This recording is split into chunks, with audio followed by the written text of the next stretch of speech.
ইস, খাল কেটে কুমির আনলাম। এখন নাকি বদমাশ লোকটার আমাকে সেবা যত্ন করতে হবে। এই মেয়ে শুনছো? ঠিক আসো। কি হয়েছে? আমার টয়লেট চেপেছে, আমাকে ওয়াশরুমে নিয়ে যাও।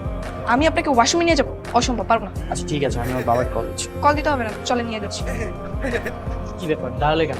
যান এবার ভিতরে যান। ভিতরে নিয়ে গিয়ে কোমরে বসিয়ে দিয়ে আসো। আমি আপনাকে কোমরে বসে দিব, একলা একলা ভিতরে যান, না হলে কিন্তু এবার আপনার বাকি পাটা আমি। কি এখন কেমন লাগে?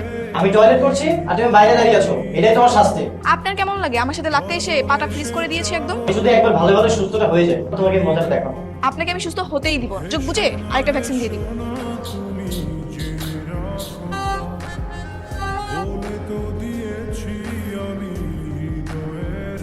কি ব্যাপার, এমন দূরে দূরে দাঁড়িয়ে আছো যে? আমাকে হেল্প করবে না? আপনি তো এখন সুস্থ হয়ে গেছে, আমাকে তার প্রয়োজন নেই। প্রয়োজন? যদি সারা জীবন পাশে রাখার প্রয়োজন তৈরি করি?